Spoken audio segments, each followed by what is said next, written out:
The receipt fell out of Julia's purse like a confession, landing face up on our kitchen counter with the kind of timing that makes you believe in cosmic justice. Presidential Suite, 2 nights, $847.50. Signed, J&T Forever, in my wife's looping handwriting.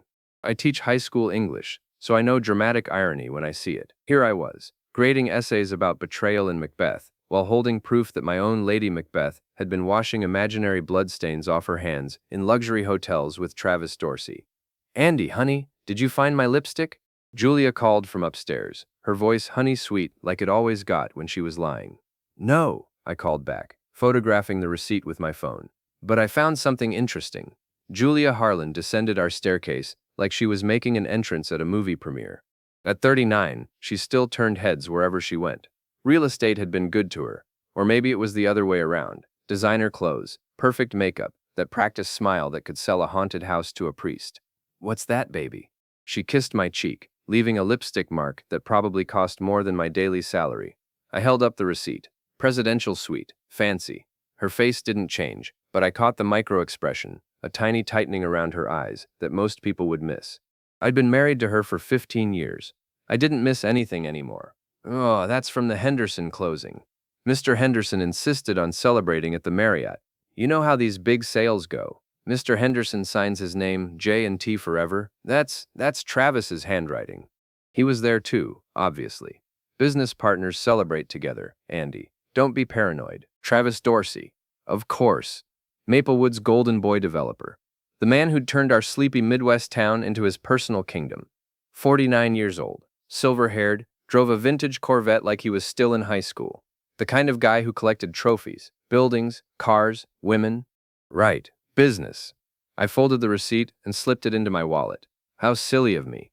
Julia's smile flickered. "Andy, you're being weird. It's just work. I know exactly what it is." That night, she rolled away from me in bed, claiming a headache. I lay there staring at the ceiling, listening to her breathe, wondering how long this had been going on. How many receipts had I missed? How many times had she come home smelling like expensive cologne that wasn't mine? My phone buzzed. A text from Brent Morrison, my fellow teacher and the closest thing I had to a best friend. "Drinks tomorrow? You look like you need 'em." I did need 'em. What I needed more was a plan. The next morning, I taught my first period about dramatic irony in Othello. "The audience knows what the character doesn't," I explained to 30 bored teenagers. "We see the truth while the protagonist stumbles around in darkness." "That's depressing, Mr. Harlan," said Jessica Chen, one of my brighter students. "Life's depressing, Jessica. Literature just makes it artistic." After school, I met Brent at Murphy's Tavern, a dive bar that served decent burgers and minded its own business. Brent was everything I wasn't: tall, athletic, confident with women. He taught chemistry and coached football, which made him roughly 10 times more popular than the English teacher who assigned too much homework. "You look like hell," he said, sliding into the booth across from me. "Thanks. Really what I needed to hear." "Julia." I showed him the receipt. Brent whistled low. "Presidential Suite. Travis doesn't mess around." "You know about Travis?" "Everyone knows about Travis. Guy's been collecting married women like baseball cards since his divorce. The question is, what are you going to do about it?" I took a long pull of my beer. "I don't know yet. You could confront them. And then what? She denies it, he denies it. I look like the paranoid husband. You could get a lawyer. With what money? She handles our finances. Probably been moving assets around for months." Brent leaned forward. "Or you could get creative. Meaning Travis Dorsey has made a lot of enemies in this town. Pushed out small businesses, bribed city council members, screwed over contractors. Guy's got more skeletons than a Halloween store." "What are you suggesting?" "I'm suggesting that sometimes the best revenge is just giving people what they deserve." That weekend, Julia announced she was going to a girls' weekend in Chicago with her friends Marcia and Gina. I smiled and kissed her goodbye, then drove to the Marriott downtown. The presidential suite was booked solid. Same name on the register, J&T Forever. I sat in the lobby for 3 hours, reading student essays and drinking overpriced coffee. At 4:17 p.m., they walked in together. Julia wore a red dress I'd never seen before. Travis had his hand on the small of her back, guiding her toward the elevators like he owned her. They didn't see me. Why would they? I was just furniture, background noise, the boring husband who graded papers and watched Netflix alone. But I saw them. I saw everything. Monday morning brought the kind of October chill that cuts through your jacket and settles in your bones. I was grading papers in my classroom when Principal Golding knocked on my door. Andy, got a minute? Margaret Golding was a decent boss, the kind who remembered your birthday and didn't micromanage. But she looked uncomfortable, shifting her weight from foot to foot. What's up? I got a call from the school board. Someone complained about your teaching methods. What kind of complaint? Apparently you've been assigning inappropriate material. Too much focus on adultery and betrayal themes. I almost laughed. We're reading Shakespeare and Hawthorne. It's the curriculum. I know. But maybe tone it down a little. The complaint came from someone influential. Let me guess. Travis Dorsey? Her face told me everything. Just be careful, Andy. I can't protect you if this escalates. That afternoon, Julia announced we were going to dinner at Chez Laurent, the fanciest restaurant in town. To celebrate, she said. Celebrate what? Travis offered me a partnership in his new development. I'll be handling all residential sales. Of course he did. Congratulations. Chez Laurent was packed with Maplewood's elite. Mayor Richardson sat at table 6. Judge Morrison held court at the bar. And there, at the best table in the house, sat Travis Dorsey with his wife Amanda. Julia waved at them like old friends. Travis stood up, all smiles and expensive suit. Andy, good to see you, buddy. How's the teaching business? Educational. He laughed like I'd said something hilarious. I bet. Hey, Amanda and I were just talking about you, weren't we, honey? Amanda Dorsey was a tired-looking woman who'd clearly given up fighting her husband's wandering eye. She nodded politely. Travis was telling me about your little complaint to the school board, Julia said, her voice carrying just enough to reach nearby tables. About Andy's teaching methods. Oh, that. Travis waved dismissively. Just looking out for the kids, you know. Some of that old literature is pretty heavy stuff. Heavy how? I asked.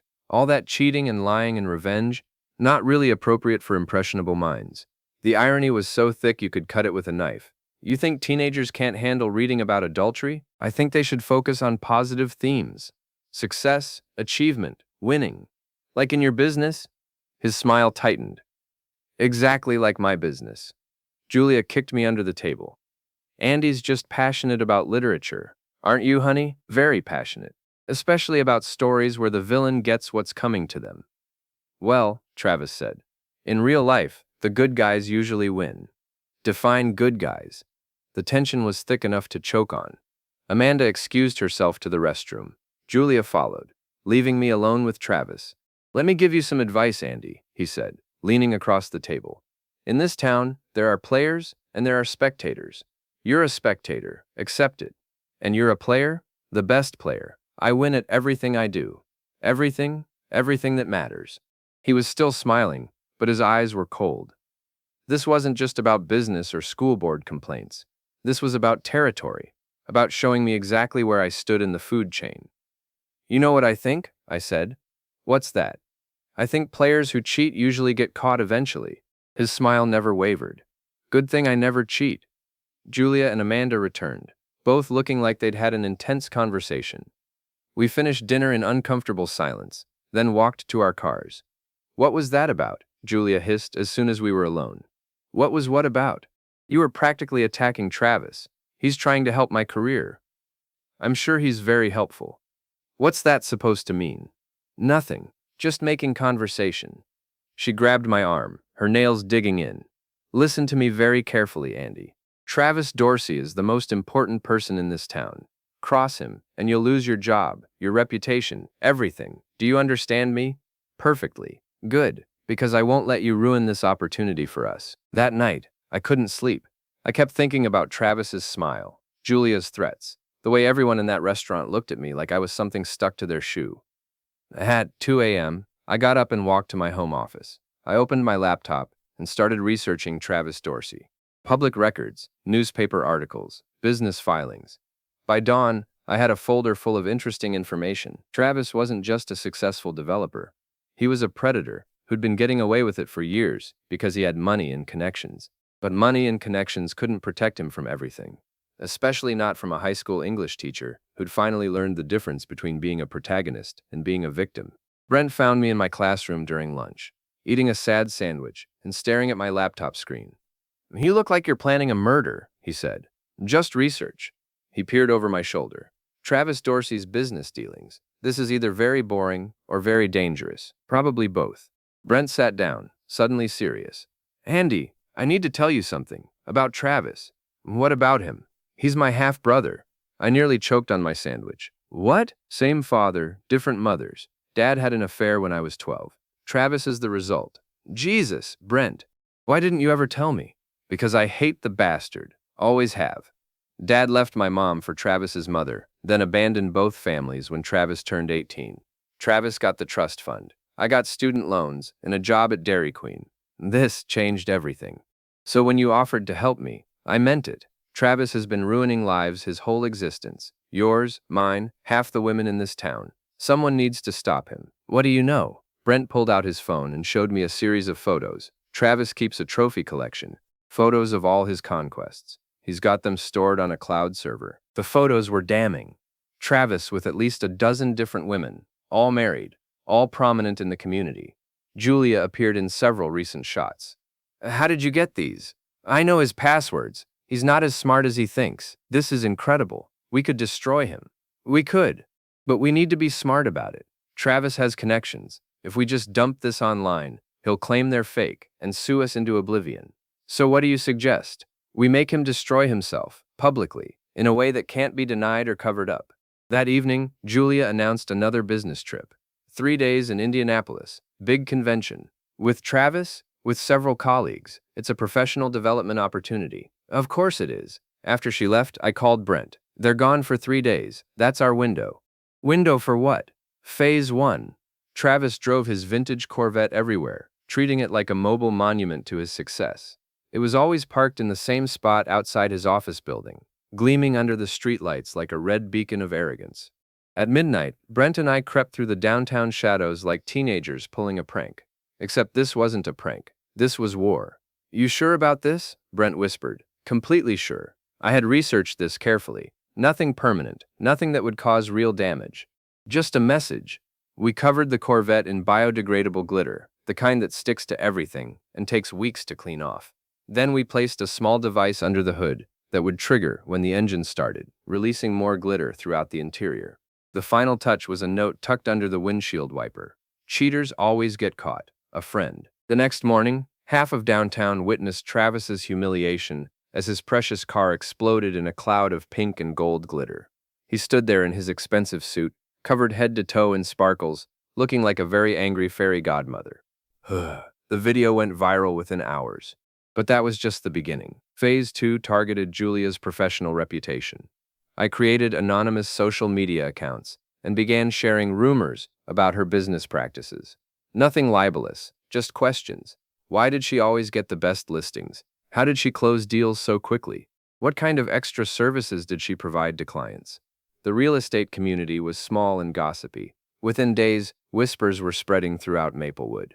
Phase 3 was the masterstroke. Julia's friend Marcia was having a housewarming party, a big social event where all the important people would gather to see and be seen. Julia had been planning her outfit for weeks, treating it like a campaign appearance. I wasn't invited, of course. I was just the boring husband who stayed home and graded papers. Except this time, I had other plans.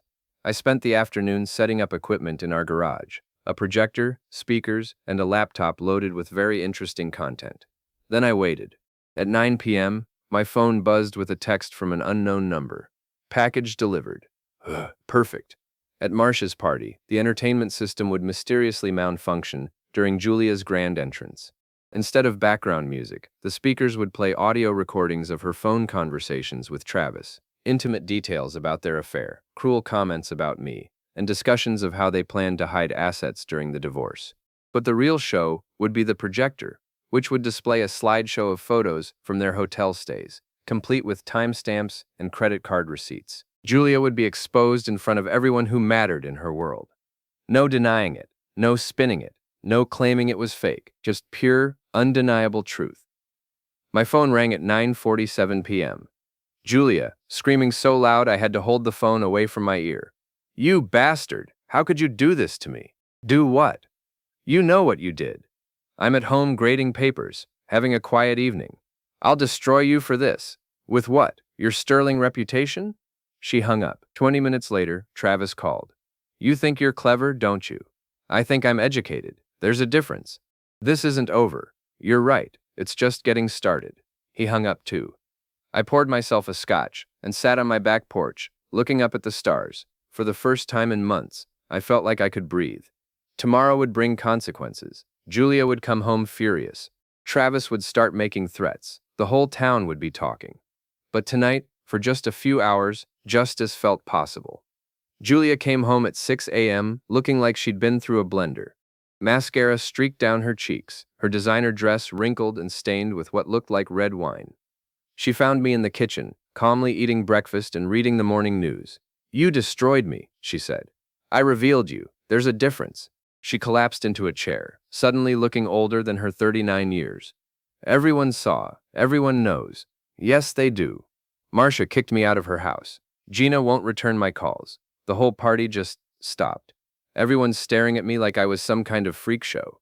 How does it feel?" "What?" "Being the entertainment instead of the entertainer. Having everyone whisper about you instead of with you." Her face crumpled. "I'm sorry, Andy. I'm so sorry. It was a mistake, a stupid mistake. Travis means nothing to me. Travis means everything to you. He means money and status and excitement, all the things I apparently don't provide." "That's not true." I showed her my phone, which contained screenshots of her text messages to Travis. Messages calling me pathetic, boring, a loser she was stuck with until she could figure out how to leave without losing half her assets. "Your words, not mine." She stared at the screen, her face cycling through emotions, shame, anger, fear, calculation. I could see her trying to figure out how to spin this, how to make herself the victim. "You violated my privacy. You violated our marriage. It's not the same thing. You're right. Marriage is supposed to be sacred. Privacy is just a luxury." My phone buzzed. A text from Principal Golding. "Need to see you immediately." At school, I found Golding waiting with two men in expensive suits. Lawyers, obviously. "Andy, these gentlemen represent Travis Dorsey. They have some concerns about your recent behavior." The taller lawyer spoke first. "Mr. Harlan, our client believes you've been harassing him. The incident with his car, the disruption at last night's party. He's prepared to file charges." "What charges? I haven't broken any laws." "Vandalism, harassment, invasion of privacy." "Prove it." They couldn't, of course. I'd been careful not to leave evidence, but they didn't need proof to make my life difficult. "Mr. Harlan," the second lawyer said, "our client is prepared to be reasonable. Drop this vendetta, issue a public apology, and he'll consider not pursuing legal action." "And if I refuse?" "Then you'll face the full consequences of your actions." I looked at Principal Golding, who was clearly uncomfortable with the whole situation. "What's the school's position on this?" "The school district doesn't want to be involved in personal disputes," she said carefully. "But if there are criminal charges—" "I understand." After the lawyers left, Golding closed her office door. "Andy, what the hell is going on?" I told her everything. The affair, the humiliation, the revenge. She listened without interrupting, her expression growing more concerned with each detail. "Jesus, Andy, I had no idea. Now you do. But this has to stop. Travis Dorsey owns half this town. He can make problems for the school, for both of us. So I should just take it? Let him destroy my marriage and threaten my job? I'm saying pick your battles. This isn't a fight you can win." But she was wrong. I was already winning. That afternoon, Amanda Dorsey called me. "Mr. Harlan, this is Amanda Dorsey, Travis's wife. Could we meet? I think we need to talk." We met at a coffee shop on the other side of town, away from prying eyes. Amanda looked tired and defeated, like a woman who'd given up fighting a long time ago. "I saw the photos," she said without preamble. "I'm sorry you had to find out that way. I've known for years. Travis isn't subtle, but seeing it all laid out like that," she shook her head. 23 years of marriage, 3 children, and this is what I get. What do you want to do about it? I want to hurt him the way he's hurt me, but I don't know how. I might have some ideas. I showed her the research I'd compiled on Travis's business dealings. Questionable contracts, zoning violations, bribes disguised as campaign contributions. Nothing definitively illegal, but enough to raise serious questions. "This is incredible," she said. "How did you find all this?" "I'm a teacher. Research is what I do. What do you need from me?" "Access. You're his wife. You see his files, his phone calls, his meetings. You know where the real secrets are buried." She was quiet for a long moment. If I help you, there's no going back. He'll destroy me in the divorce. He's already destroying you. At least this way you fight back." She nodded slowly. "What do you want me to do?" That evening, Julia tried a different approach. She cooked my favorite dinner, wore the dress I'd bought her for our anniversary, acted like the woman I'd fallen in love with 15 years ago.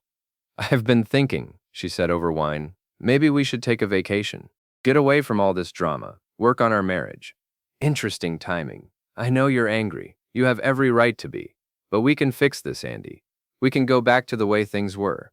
The way things were was you lying to me every day while screwing Travis Dorsey. She flinched. That's over. I ended it. You ended it because you got caught. Does it matter why? It's over. We can start fresh. I studied her face, looking for any sign of genuine remorse. All I saw was calculation.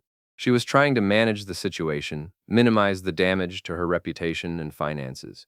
What did Travis say when you broke up with him? He wasn't happy, but he understood. Did he threaten you? What do you mean? Did he say he'd ruin you if you left him? Destroy your career? Make sure you never work in real estate again? Her silence was answer enough. So you didn't end it because you felt guilty. You ended it because Travis cut you loose to protect himself. It's not that simple. It's exactly that simple. You're not here because you love me. You're here because you need me. Your reputation is shot. Your career is in free fall, and your sugar daddy just kicked you to the curb. Don't say that. Why not? It's true. She started crying then, big theatrical sobs that might have moved me a month ago. Now they just sounded like another performance. I made a mistake, Andy. A terrible mistake. But I love you. I've always loved you. No, Julia. You love what I represent. Stability, respectability, a backup plan for when your real life falls apart. That's not fair. Fair? I laughed, and it came out harsher than I intended. You want to talk about fair? Is it fair that I worked 2 jobs to put you through real estate school? Is it fair that I've spent 15 years being grateful that someone like you would settle for someone like me? Is it fair that you've been planning to divorce me and take half of everything I've worked for? I never said that. You didn't have to. I've seen the lawyer consultations in your calendar, the financial documents you've been hiding, the separate bank account you opened 6 months ago. Her face went white. You've been spying on me. I've been paying attention, finally. She stood up abruptly. I can't do this anymore. I can't live with someone who doesn't trust me. Good, because I can't live with someone I can't trust. Fine, I'll stay at Marcia's tonight. Marcia won't take your calls, remember? Then I'll find somewhere else. I'm sure you will. After she left, I sat in our empty house and felt something I hadn't experienced in years, peace. The performance was over. The pretense was done. For better or worse, the truth was finally out in the open. My phone buzzed with a text from Amanda Dorsey. I found something. We need to meet tomorrow. Amanda met me at the same coffee shop, but this time she looked different, determined, angry. She slid a manila folder across the table. Travis keeps a safe in his home office. I've known the combination for years. It's our wedding date, if you can believe the irony. Last night, after he passed out drunk, I copied everything. The folder contained financial records, contracts, photographs, and correspondence that painted a picture of systematic corruption. Travis hadn't just been cheating on his wife, he'd been cheating the entire town. This is incredible, I said, flipping through bank statements, showing payments to city council members. How long has this been going on? Years, maybe decades. Travis thinks he's untouchable because he owns everyone who matters. Not everyone. What do you mean? There's someone he doesn't own. Someone with the authority to investigate all of this. I pulled out my phone and called Detective Maria Santos, a former student who'd graduated 10 years ago and joined the state police. She owed me a favor. I'd written recommendation letters for her academy application and testified as a character witness when she'd been falsely accused of misconduct by a corrupt local sheriff. Mr. Harlan, this is a surprise. Maria, I need your help. I have evidence of municipal corruption that goes way beyond local jurisdiction. What kind of evidence? The kind that could bring down half the city government. We met that afternoon at the state police barracks. Maria had become a tough, competent investigator who specialized in white-collar crime. She reviewed Amanda's documents with professional detachment. This is serious stuff, Mr. Harlan. Bribery, tax evasion, fraud. If even half of this is accurate, your friend Travis is looking at federal charges. What do I say? What do you need from us? More evidence. These documents are a good start, But I need corroboration. Witnesses, additional records, maybe some recorded conversations. I can get you recordings. How? Travis is going to call me, soon. He's going to make threats, try to scare me into backing down. When he does, I'll be ready. I didn't have to wait long. Travis called that evening, his voice tight with barely controlled rage. You think you're smart, don't you, Andy? I think I'm learning. You have no idea what you're messing with. I built this town. I own this town. You mean you bought this town? Same thing, and I can destroy you with a phone call. Go ahead, make your call. You want to play hardball? Fine. By tomorrow morning, you'll be fired from your job. By next week, you'll be facing criminal charges. By next month, you'll be bankrupt and homeless. Anything else? Yeah, stay away from my wife. Amanda's confused right now, but she'll come to her senses. What if she doesn't? Then she'll learn the same lesson you're about to learn. Nobody crosses Travis Dorsey and walks away. The line went dead. I stopped the recording and called Maria. Got it all? Every word. That's conspiracy and witness intimidation at minimum. What happens now? Now we move fast, before he realizes what's coming. The next morning brought chaos. Federal agents raided Travis's office and home simultaneously, seizing computers, files, and financial records. Local news crews arrived within minutes, turning downtown Maplewood into a media circus. I watched from my classroom window as Travis was led away in handcuffs, his expensive suit wrinkled, his silver hair disheveled. For once in his life, he wasn't in control. Principal Golding appeared in my doorway. Did you know this was going to happen? I hoped it would happen. The school board is meeting this afternoon. There are questions about your involvement. What kind of questions? The kind that could cost you your job. But I wasn't worried anymore. I had allies now. Maria Santos, Amanda Dorsey, even Brent Morrison. More importantly, I had the truth. That afternoon, Julia returned to the house looking defeated and desperate. She'd obviously heard about Travis's arrest and realized her world was collapsing. Andy, we need to talk. About what? About our future. About what happens next. There is no our future, Julia. There's your future and my future, separately. You can't mean that. I've never meant anything more. She sat down at the kitchen table, the same table where I'd found that first receipt. What do you want? Money? The house? I'll give you whatever you want. Whatever Gondi. My career is ruined. My friends won't talk to me. You should have thought of that before you decided to humiliate me for sport. I never meant to hurt you. Yes, you did. You meant to hurt me every time you laughed about me with Travis, every time you called me pathetic to your friends, every time you came home from your hotel room and pretended to love me. She was crying again, but this time it looked real. I'm sorry. I'm so sorry. I know you are. You're sorry you got caught. Sorry your plan didn't work. Sorry you can't control the situation anymore. That's not true, isn't it? You're not here because you realized you love me. You're here because you need me, because I'm the only person left who might help you. Would you help me?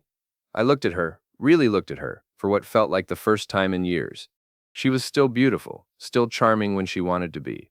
But I could see through all of that now to the calculating, selfish person underneath. No, I said, I wouldn't. She left that night, taking only what she could fit in her car. I never asked where she went, and she never told me. A week later, the federal investigation expanded to include Mayor Richardson, 3 city council members, and the county planning commissioner. The local newspaper ran a series of articles about corruption in Maplewood, with my name mentioned as a concerned citizen who brought evidence to authorities. Amanda Dorsey filed for divorce and moved to her sister's house in California. Before she left, she stopped by to thank me. I never thought I'd have the courage to leave him, she said. You always had the courage. You just needed a reason to use it. What will you do now? Teach. Grade papers. Live quietly. Sounds peaceful. It sounds perfect. 2 months later, I was grading essays when my phone rang. It was Maria Santos. Thought you'd want to know. Travis pled guilty to federal corruption charges. He's looking at 10 to 15 years. What about the others? Richardson resigned. The council members are facing charges. It's going to take years to clean up the mess, but it's a start. And Julia. Last I heard, she moved to Phoenix, working at a call center. After I hung up, I sat in my empty house and felt something I hadn't experienced in years. Satisfaction. Not happiness, exactly, but the deep contentment that comes from seeing justice done. I had started this journey as a victim, the boring husband who got cheated on and humiliated. But I was ending it as something else entirely. Not a hero, exactly. Heroes don't destroy people's lives. even when those people deserve it. No, I was something more interesting than a hero. I was a man who had learned the difference between being good and being effective, between being nice and being respected. The doorbell rang. I opened it to find Catalina, the waitress from that first night at the wine bar. She was holding a bottle of wine and smiling. "I heard you might be lonely," she said. "Where did you hear that?" "Small town. People talk." "What else do people say?" "They say you're the man who brought down Travis Dorsey. They say you're either very brave or very dangerous. What do you think?" "I think you're both. Can I come in?" I stepped aside and let her enter. For the first time in months, the house didn't feel empty. Outside, the October wind rattled the windows, carrying the scent of dying leaves and the promise of winter.